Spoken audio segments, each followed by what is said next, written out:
Hello friends, I am Rahul and you are watching truth of physics. আজকে আমি H C. ভার্মার concept of ফিজিক্সের volume 1 chapter number 5 Newton's laws of motion এর যে এক্সারসাইজের যে 8, 9, 10 এবং 11 এই যে চারটা অঙ্ক আছে, এই চারটা অঙ্ক আজকে এই ভিডিওতে আমি তোমাদের খুব ভালো করে সলভ করে দেখাবো। এর আগের যে অঙ্কগুলি আছে সেগুলো অলরেডি আমি সলভ করেছি। নিচে একটা প্লেলিস্টের লিঙ্ক আমি দিয়ে দিব, সেই প্লেলিস্ট থেকে তোমরা আগের যে ভিডিওসগুলি আছে সেই ভিডিওসগুলি দেখতে পারবা। আর খুব শীঘ্রই আমি ছায়া প্রকাশনীর যে ফিজিক্সের বই আছে তার যে কোনো একটা চ্যাপ্টারের যে হর্সের অঙ্কগুলি আছে সেই অঙ্কগুলি সলভ করব। তো চ্যানেলটিকে সাবস্ক্রাইব না করলে সাবস্ক্রাইব অবশ্যই করে বেল আইকনটিকে প্রেস করে দিবা সেই সমস্ত ভিডিওর যে নোটিফিকেশনস আছে সেগুলি পেয়ে যাওয়ার জন্য।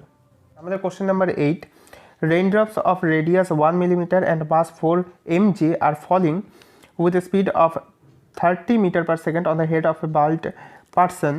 The drops splash on the head and come to rest, assuming equivalently that the drops cover a distance equal to their radii on the head. Estimate the force exerted by each drop on the head. অর্থাৎ এখানটা বলছে যে আমাদের raindrops পড়ছে, এখানটায় বলছে যে কোনো একটা মুহূর্তে রেইনড্রপসটার যে কোনো একটা মুহূর্তে রেইনড্রপসটার একটা রেইনড্রপগুলোর হচ্ছে যে ভেলোসিটি আছে সেটা হচ্ছে 30 মিটার পার সেকেন্ড কোনো একটা ইনস্ট্যান্ট মুহূর্তে। এবার বলছে যে এটা একটা বাল্ড পার্সনের মাথার উপর পড়লো, হেডের উপর পড়লো এটা, এবং এটা ছড়িয়ে গেল, এই যে জলকণাটা পড়লো বৃষ্টির ফোঁটাটা এটা ছড়িয়ে গেল। এবার বলছে তো যেহেতু এর মাথার উপর পড়বে, ফলে মাথার উপর ছড়ানোর পর কিছুটা দূরত্ব অতিক্রম করবে, তারপরে কি হয়ে যাবে, এটা স্থির হয়ে যাবে। তার মানে প্রাথমিক বেগ আমাদের ইউ এটা, এবং অন্তিম বেগ মাথায় পড়ার পরে অন্তিম যে বেগটা হবে সেটা হচ্ছে আমাদের 0, কারণ লাস্টে আলটিমেটলি স্থির হয়ে যাবে। এবার আমাদের বের করতে বলছে কতটা পরিমাণ ফোর্স এই রেইনড্রপটা এই মাথার উপরে প্রযুক্ত করলো, সেটা আমাদের বের করতে হবে। তাহলে এখানটা যদি আমরা এই সূত্রটা কাজে লাগে, v square equals to u square minus 2as, তাহলে ভি স্কোয়ার হচ্ছে আমাদের 0, তার মানে 0 ইকুয়ালস টু ইউ স্কোয়ার মানে 30 স্কোয়ার মাইনাস 2as। তাহলে এখান থেকে আমরা বলতে পারি যে এ ইকুয়ালস টু, কারণ এ যদি অ্যাক্সেলারেশন যদি আমরা বের করে দিতে পারি তাহলে আমরা সেখান থেকে ফোর্সটা বের করে দিতে পারবো। তার মানে এটা 30 square divided by 2 into S. এবার এস এখানটা বলে দিয়েছে যে assuming equivalently that drops cover a distance equal to their radii on the head. অর্থাৎ যে এস আছে সেটা বলে দিয়েছে আমাদের যে রেইনড্রপটার যে রেডিয়াই আছে, অর্থাৎ রেইনড্রপটার যে ব্যাসার্ধ আছে সেই ব্যাসার্ধের সমান। এবার ব্যাসার্ধটা আমাদের বলেছে 1 মিলিমিটার, 1 মিলিমিটার মানে 10⁻³ মিটার। তার মানে এখানটায় 10⁻³ এটা ক্যালকুলেট করলে আমাদের আসবে 4, 5 আর 4টা 0। এইবার আমাদের ফোর্সটা বের করতে হবে, force F equals to M A. এবার এম আমাদের বলে দিয়েছে যে এম হচ্ছে রেইনড্রপটার যে ওজন আছে সেটা হচ্ছে 4 mg। তো 4 mg মানে কি, 4 ইন্টু 10⁻⁻6 কেজি, কারণ আমাদের এটা এসআই ইউনিটে বের করতে হবে। তো 4 ইন্টু 10⁻⁻6 কেজি, তার মানে 4 into 10⁻⁻6 KG into the acceleration, অর্থাৎ 4, 5, 4টা 0। এটা যদি ক্যালকুলেট করা যায় তাহলে আমাদের অ্যান্সার চলে আসবে 1.8 নিউটন। তার মানে the force exerted on the head of the bald person is 1.8 newton. আমাদের কোশ্চেন নাম্বার 9, এখানটা বলছে particle of mass 0.3 K G is subjected to a force F equal to minus kx with k equals to 15 newton per metre. অর্থাৎ F equal to minus kx এরকম force যদি কোনো একটা পার্টিকেলের উপর প্রযুক্ত হয় তাহলে আমরা জানি যে এই ফোর্সের ফলে, যেহেতু এটা F equal to minus kx, এই টাইপের ফোর্সের ক্ষেত্রে কী হয়, পার্টিকেলটা একটা সিম্পল হারমোনিক মোশনে অসিলেট করবে বা সিম্পল হারমোনিক মোশন হবে পার্টিকেলটা। তো বলছে যে what will be its initial acceleration if it is released from a point x equals to 20 centimetre. তাহলে এখানটায় একদমই সিম্পল অঙ্কটা, F equals to minus kx, এখানটা কে এর মানে আমাদের বলে দিচ্ছে 15 newton, k equals to 15 newton per metre. তাহলে এখানটা 15 আমাদের বসিয়ে দেবো, এখানটায় এফ ইকুয়াল টু 15 ইন্টু এখানটা আমরা ম্যাগনিটিউডটা নিচ্ছি এফের, এটা তো এফের ডাইরেকশন সহ আছে ওই জন্য একটা মাইনাস, মাইনাসটা আমাদের ডাইরেকশনটাকে ইন্ডিকেট করছে। এবার এটা যদি আমরা ম্যাগনিটিউডটা নিই তাহলে এটার যদি মড ভ্যালু নিয়ে নিই তাহলে এটা সিম্পলি কে এক্স হয়ে যাবে। তাহলে এটা কে এক্স, এটার ভ্যালু আমরা নিচে লিখছি 15 ইন্টু আমাদের বলে দিয়েছে যে এখানটায় 20 centimetre, K x equals to 20 centimetre. তো 20 সেন্টিমিটার মানে 0.2 মিটার, মানে 0.2 মিটার, তাহলে এটা নিউটন আসবে। তাহলে এটা আমাদের হয়ে যাবে 3 নিউটন। তাহলে what will be its initial acceleration, তাহলে এটা আমাদের বলে এফ, তার মানে আমরা জানি F equals to M A.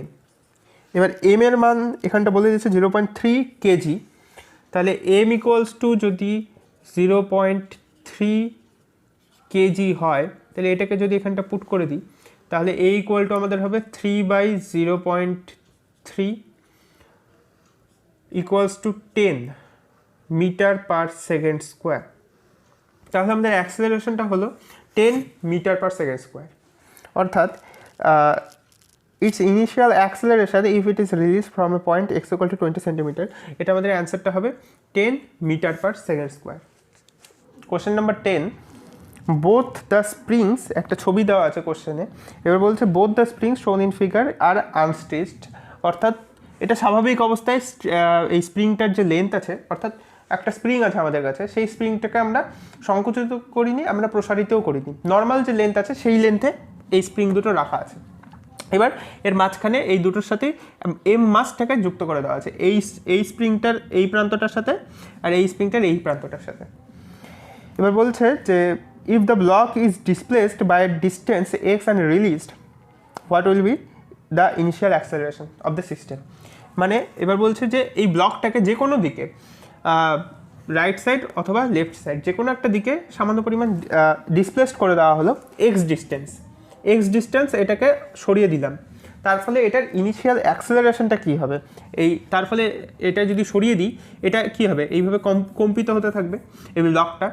এবার বলছে যে ইনিশিয়াল অ্যাক্সেলারেশনটা কী হবে সেক্ষেত্রে, সাপোজ আমরা এই ব্লকটাকে ডান দিকে সরাচ্ছি এক্স ডিস্টেন্স, তার মানে এখানটায় সাপোজ আমরা এইটুকু পরিমাণ ডিস্টেন্স সরিয়ে দিচ্ছি ব্লকটাকে, এখন ব্লকটা আছে আমাদের এরকম পজিশনে, সাপোজ এরকম পজিশনে আছে ব্লকটা, আর এই দুটো স্প্রিংই আমাদের এখন আর আনস্ট্রেচ নেই, এই স্প্রিংটাকে আমরা প্রসারিত করেছি এই বাঁদিকের স্প্রিংটাকে, আর ডান দিকের স্প্রিংটাকে আমরা সংকুচিত করেছি, তো ডান দিকের স্প্রিংটা আমাদের সংকুচিত হয়ে গিয়েছে, এরকম হয়ে যাবে আমাদের ছবিটা। নেক্সট স্টেপ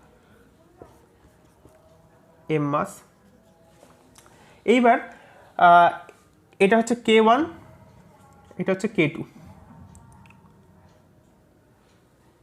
তাহলে আমরা জানি যে F equals to minus kx। এইবার এটা যদি ম্যাগনিটিউডটা নেওয়া যায়, এটা তো আমাদের হচ্ছে শুধু এটা আমাদের ডাইরেকশন নিয়ে, এই মাইনাসটা বোঝায় আমাদের ডাইরেকশনটা এফের। এবার যদি আমরা শুধু ম্যাগনিটিউডটা নিই তাহলে এফ ইকুয়ালস টু kx।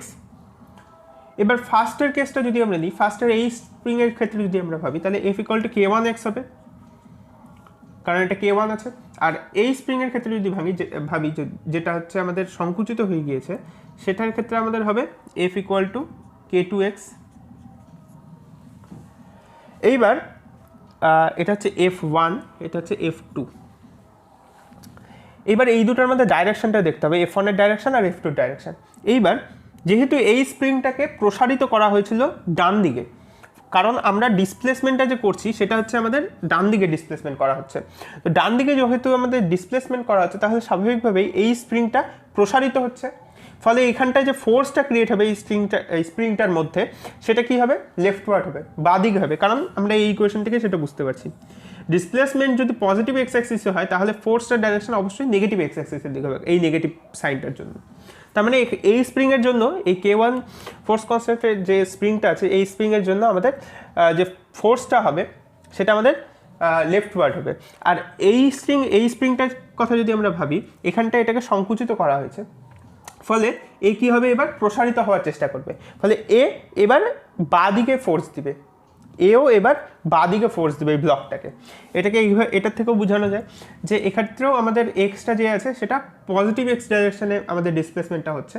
তাহলে এটা মাইনাস সাইনটার জন্য আমরা বলতে পারি যে এফটা যেটা ক্রিয়েট হবে এই স্প্রিংটার ক্ষেত্রে সেটা আমাদের লেফটওয়ার্ড হবে টুয়ার্ডস নেগেটিভ এক্স অ্যাক্সিস। তাহলে দুটো যে ফোর্স আছে F1 আর F2 এইটা কী হবে এবার সংকুচিত হওয়ার চেষ্টা করবে এই দিকে, আর F1 ফোর্স দিবে, আর এই যে এই স্প্রিংটা আছে এটা এবার প্রসারিত হওয়ার চেষ্টা করবে এবং এই দিকেই ফোর্স দিবে, এবং এটা হচ্ছে F2। তাহলে টোটাল ফোর্সটা এই সিস্টেমের উপর কত হচ্ছে? Total force F equals to F1 plus F2, কারণ দুটো ফোর্স আমাদের একই দিকে কাজ করছে। তাহলে ব্লকের উপর টোটাল যে ফোর্স হবে সেটা F1 plus F2 equals to K1, এইটা K1x প্লাস K2x, তার মানে K1 plus K2 into x, x যদি আমরা কমন নিয়ে নিই এরকম হবে। এবার আমাদের কী বের করতে বলছে? Initial acceleration. তাহলে এফ ইকুয়ালস টু কী হয় আমাদের? M A, right? তাহলে এটা হচ্ছে আমাদের এম এ। তাহলে অ্যাক্সেলারেশন আমাদের কী হয়ে যাবে? A equals to K1 plus K2 X by M,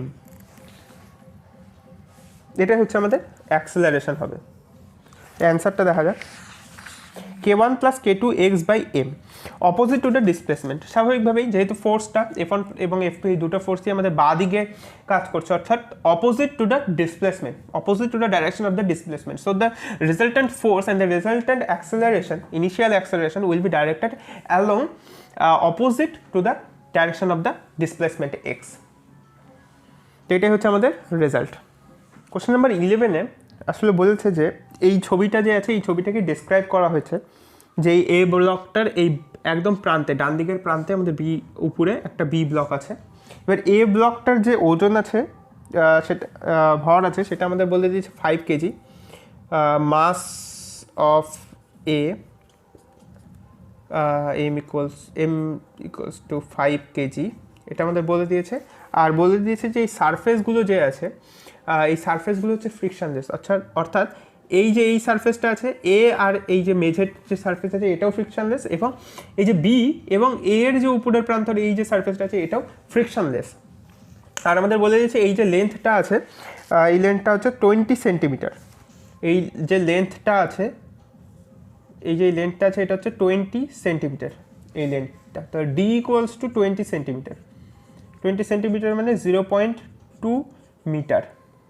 এবার আমাদের বলছে যে find the time elapsed before the block B separates from A. এবার এখানটা 10 নিউটন আমাদের ফোর্স দেওয়া হচ্ছে এ ব্লকের উপরে।